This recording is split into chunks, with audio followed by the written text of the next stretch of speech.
Hello guys, हर हर महादेव। आज मैं आप सभी को संतोषी माता जी के व्रत की कथा सुनाऊंगी। शुक्रवार के दिन माँ संतोषी का व्रत पूजन किया जाता है। इस पूजा के दौरान माता की आरती, पूजन तथा अंत में माता की कथा सुनी जाती है। वही कथा मैं आपको आज सुनाऊंगी। कथा इस प्रकार है। बोलिए संतोषी माता जी की जय। एक बुढ़िया थी, उसके 7 बेटे थे। 6 कमाने वाले थे जबकि एक निकम्मा था। बुढ़िया चाहो बेटों की रसोई बनाती, भोजन कराती और उनसे जो कुछ झूठन बचती वह 7वें को दे देती। एक दिन वह पत्नी से बोला, देख मेरी माँ मुझको कितना प्रेम करती है। वह बोली, क्यों नहीं, सबका झूठा तो तुमको खिलाती है। वह बोला, ऐसा नहीं हो सकता, मैं जब तक आंखों से ना देख लूं मान नहीं सकता। बहू हंसकर बोली, देख लोगे तब तो मानोगे। कुछ दिन बाद त्योहार आया। घर में 7 प्रकार के भोजन और चूरमे के लड्डू बने। वह जांचने को सिर दुखने का बहाना कर पतला वस्त्र सिर पर ओढ़े रसोई घर में सो गया। वह कपड़े में से सब देखता रहा। 6 भाई भोजन करने आए। उसने देखा माँ ने उनके लिए सुंदर आसन बिछा, नाना प्रकार की रसोई परोसी और आग्रह करके उन्हें जमाया। वह देखता रहा। 6 भोजन करके उठे। तब माँ ने उनकी झूठी थालियों में से लड्डुओं के टुकड़े उठाकर एक लड्डू बनाया। झूठन साफ कर बुढ़िया माँ ने उसे पुकारा, बेटा 6 भाई भोजन कर गए, अब तू भी बाकी है, उठ तू कब खाएगा। वह कहने लगा, माँ मुझे भोजन नहीं करना, मैं अब परदेश जा रहा हूँ। माँ ने कहा, कल जाता हो तो आज चला जा। वह बोला, हाँ आज ही जा रहा हूँ। यह कहकर वह घर से निकल गया। चलते समय पत्नी की याद आ गई। वह गौशाला में कंडे उपले थाप रही थी। वहाँ जाकर वह बोला, हम जावे परदेस आवेंगे कुछ काल, तुम रहियो संतोष से धर्म आपनो पाल। वह बोली, जाओ पिया आनंद से हमारो सोच हटाए, राम भरोसे हम रहे ईश्वर तुम्हें सहाय। 2 निशानी आपन देख धरु में धीर, सुधी मती हमारी बिसारियो रखियो मन गंभीर। वह बोला, मेरे पास तो कुछ नहीं, यह अंगूठी है, सो ले और अपनी कुछ निशानी मुझे दे। वह बोली, मेरे पास क्या है, यह गोबर भरा हाथ है। यह कहकर उसकी पीठ पर गोबर के हाथ की थापी मार दी। वह चल दिया। चलते चलते दूर देश पहुंचा। वहाँ एक साहूकार की दुकान थी। वहाँ जाकर कहने लगा, भाई मुझे नौकरी पर रख लो। साहूकार को ज़रूरत थी, बोला, रह जा। लड़के ने पूछा, तनख्वाह क्या दोगे। साहूकार ने कहा, काम देखकर दाम मिलेंगे। साहूकार की नौकरी मिली। वह सुबह 7 बजे से 10 बजे तक नौकरी बजाने लगा। कुछ दिनों में दुकान का सारा लेन देन, हिसाब किताब, ग्राहकों को माल बेचना, सारा काम करने लगा।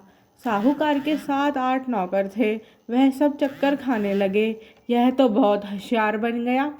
सेठ ने भी काम देखा और 3 महीने में ही उसे आधे मुनाफे का हिस्सेदार बना लिया। वह कुछ वर्ष में ही नामी सेठ बन गया और मालिक सारा कारोबार उस पर छोड़कर चला गया। इधर उसकी पत्नी को सास ससुर दुख देने लगे। सारी गृहस्थी का काम करा के उसे लकड़ी लेने जंगल में भेजते थे। इस बीच घर के आटे में से जो भूसी निकलती उसकी रोटी बनाकर रख दी जाती और फूटे नारियल की नारेली में पानी। एक दिन वह लकड़ी लेने जा रही थी। रास्ते में बहुत सी स्त्रियां संतोषी माता का व्रत करती दिखाई दी। वह वहां खड़ी होकर कथा सुनने लगी और पूछा, बहनों तुम किस देवता का व्रत करती हो और उसके करने से क्या फल मिलता है। यदि तुम इस व्रत का विधान मुझे समझाकर कहोगे तो मैं तुम्हारा बड़ा एहसान मानूंगी। तब उनमें से एक स्त्री बोली, सुनो, यह संतोषी माता का व्रत है। इसके करने से निर्धनता, दरिद्रता का नाश होता है और जो कुछ मन में कामना हो सब संतोषी माता की कृपा से पूरी होती है। तब उसने उससे व्रत की विधि पूछी। वह भक्तनी स्त्री बोली, 1.25 आने का गुड़ चना लेना, इच्छा हो तो 5.25 आने का लेना या 1.25 रुपये का भी, सहूलियत के अनुसार लाना। बिना परेशानी और श्रद्धा व प्रेम से जितना भी बन पड़े सवाया लेना। प्रत्येक शुक्रवार को निराहार रहकर कथा सुनना, इसके बीच क्रम टूटे नहीं। लगातार नियम पालन करना, सुनने वाला कोई ना मिले तो घी का दीपक जला उसके आगे या जल के पात्र को सामने रखकर कथा कहना। जब कार्य सिद्ध ना हो, नियम का पालन करना और कार्य सिद्ध हो जाने पर व्रत का उद्यापन करना। 3 मास में माता फल पूरा करती है। यदि किसी के ग्रह खोटे भी हों तो भी माता वर्ष भर में कार्य सिद्ध करती है। फल सिद्ध होने पर उद्यापन करना चाहिए, बीच में नहीं। उद्यापन में 2.5 सेर आटे का खाजा तथा इसी परिमाण से खीर तथा चने का साग करना।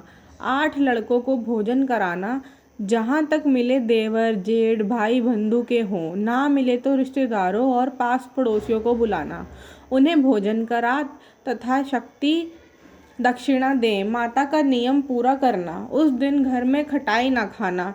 यह सब बुढ़िया के लड़के की बहू चल दी। रास्ते में लकड़ी के बोझ को बेच दिया और उन पैसों से गुड़ चना ले माता के व्रत की तैयारी कर आगे चली और सामने मंदिर देखकर पूछने लगी, यह मंदिर किसका है? सब कहने लगे, संतोषी माता का मंदिर है। यह सुनकर माता के मंदिर में जाकर चरणों में लौटने लगी, दीन हो विनती करने लगी, माँ मैं निपट अज्ञानी हूँ, व्रत के कुछ भी नियम नहीं जानती, मैं दुखी हूँ। हे माता जगत जननी, मेरा दुख दूर कर, मैं तेरी शरण में हूँ। माता को दया आई। एक शुक्रवार बीता कि दूसरे को उसके पति का पत्र आया और तीसरे शुक्रवार को उसका भेजा हुआ पैसा आ पहुँचा। यह देख जेठ जिठानी मुंह सिकोड़ने लगे। लड़के ताने देने लगे, काफ़ी के पास पत्र आने लगे, रुपया आने लगा, अब तो काकी की खातिर बढ़ेगी। बेचारी सरलता से कहती, भैया कागज आवे रुपया आवे, हम सब के लिए अच्छा है। ऐसा कहकर आंखों में आंसू भरकर संतोषी माता के मंदिर में आ मातेश्वरी के चरणों में गिरकर रोने लगी। माँ मैंने तुमसे पैसा कब मांगा है? मुझे पैसे का क्या काम है? मुझे तो अपने सुहाग से काम है। मैं तो अपने स्वामी के दर्शन मांगती हूँ। तब माता ने प्रसन्न होकर कहा, जा बेटी तेरा स्वामी आएगा। यह सुनकर खुशी से बावली होकर घर में जा काम करने लगी। अब संतोषी माँ विचार करने लगी, इस भोली पुत्री को मैंने कह तो दिया कि तेरा पति आएगा, लेकिन कैसे? वह तो इसे स्वप्न में भी याद नहीं करता। उसे याद दिलाने को मुझे ही जाना पड़ेगा। इस तरह माता जी उस बुढ़िया के बेटे के पास जा स्वप्न में प्रकट हो कहने लगी, साहूकार के बेटे सो रहा है या जागता है? वह कहने लगा, माता सोता भी नहीं जागता भी नहीं हूँ, क्यों क्या आज्ञा है? माँ कहने लगी, तेरे घर बार कुछ है कि नहीं? वह बोला, मेरे पास सब कुछ है, माँ बाप है, बहू है, क्या कमी है?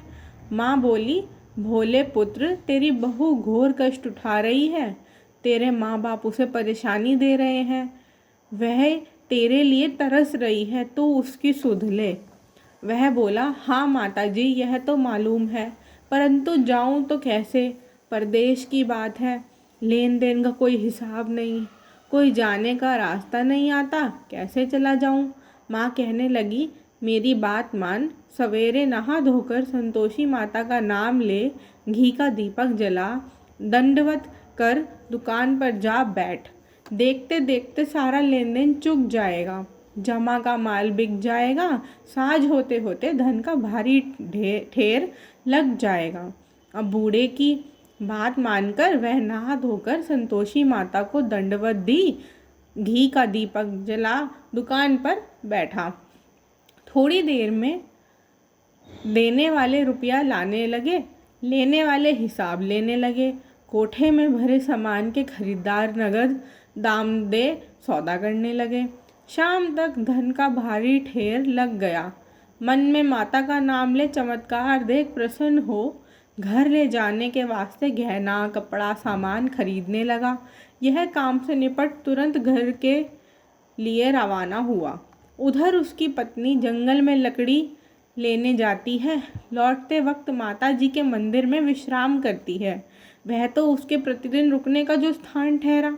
धूल उड़ती देख वह माता से पूछती है, हे माता, यह धूल कैसे उड़ रही है?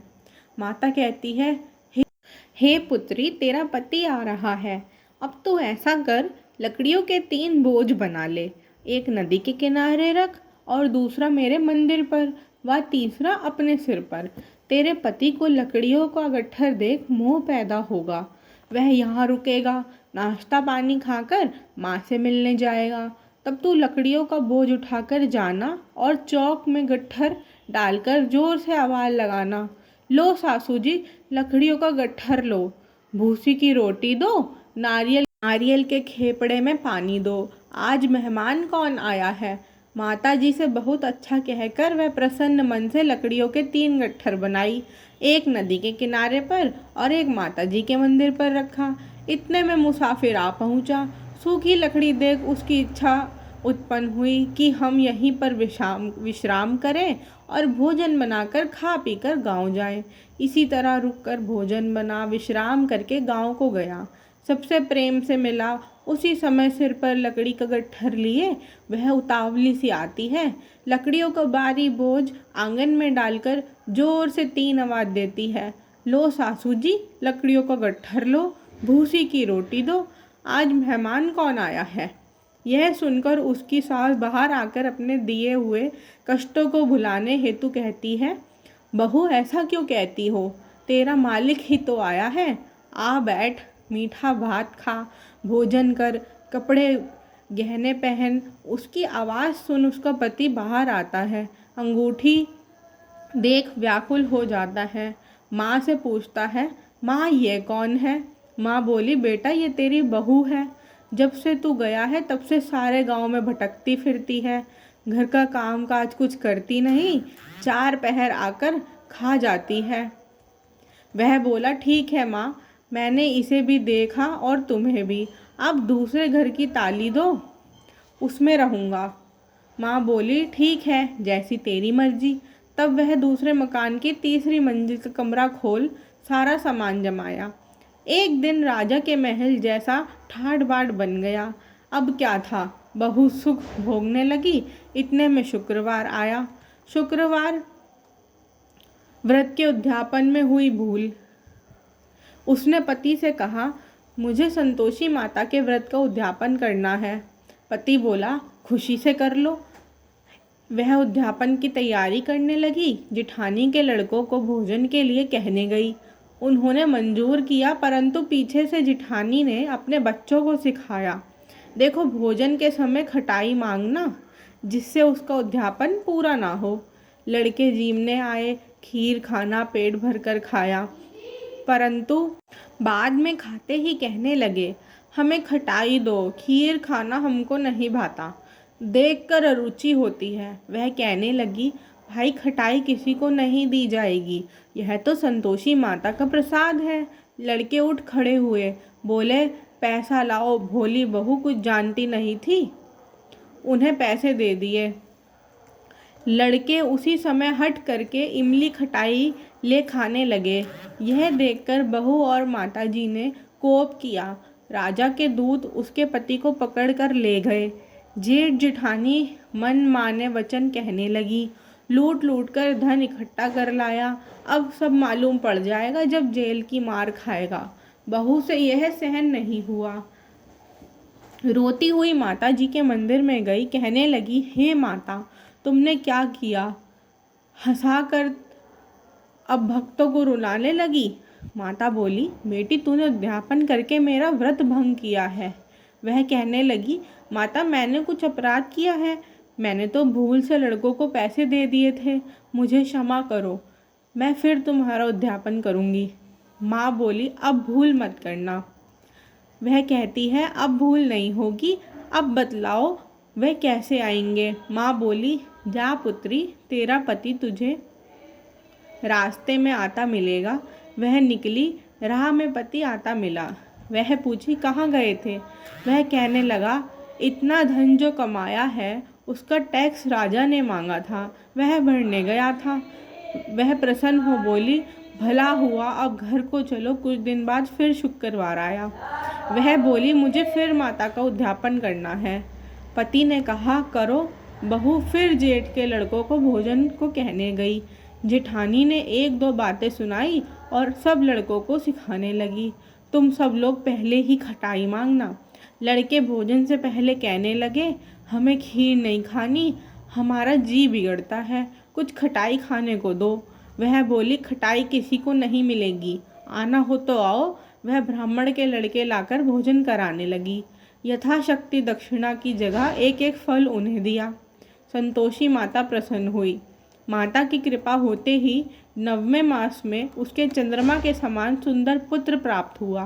पुत्र को पाकर प्रतिदिन माता जी के मंदिर को जाने लगी। माँ ने सोचा, यह रोज आती है, आज क्यों ना इसके घर चलूं। यह विचार कर माता ने भयानक रूप बनाया। गुड़ चने से सना मुख, ऊपर सूंड के समान होठ, उस पर मक्खियाँ भिन भिना कर रही थी। देहली पर पैर रखते ही उसकी सास चिल्लाई, देखो रे, कोई चुड़ैल डाकिनी चली आ रही है। लड़कों, इसे भगाओ, नहीं तो किसी को खा जाएगी। लड़के भगाने लगे, चिल्लाकर खिड़की बंद करने लगे। बहू रोशनदान में से देख रही थी। प्रसन्नता से पगली बन चिल्लाने लगी, आज मेरी माता जी मेरे घर आई हैं।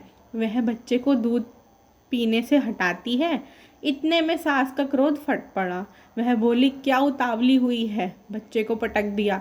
इतने में माँ के प्रताप से लड़के की नज़र आने लगे। वह बोली, माँ, मैं जिसका व्रत करती हूँ यह संतोषी माता है। सबने माता जी के चरण पकड़ लिए और विनती कर कहने लगे, हे माता, हम मूर्ख हैं, अज्ञानी हैं, तुम्हारा व्रत की विधि हम नहीं जानते। व्रत भंग कर हमने अपना बहुत बड़ा अपराध किया है। जग माता, आप हमारा अपराध क्षमा करो। इस प्रकार माता प्रसन्न हुई। बहू को प्रसन्न हो, जैसा फल दिया वैसा माता सबको दे। जो पड़े उसके मनोरथ पूर्ण हो। बोलो संतोषी माता जी की जय। इसी प्रकार ये संतोषी माता जी की व्रत कथा समाप्त होती है। अगर आप सभी को ये कथा पसंद आई तो इस वीडियो को लाइक करें, मेरे चैनल को सब्सक्राइब करें और इस वीडियो को ज़्यादा से ज़्यादा लोगों तक शेयर करें। Thank you.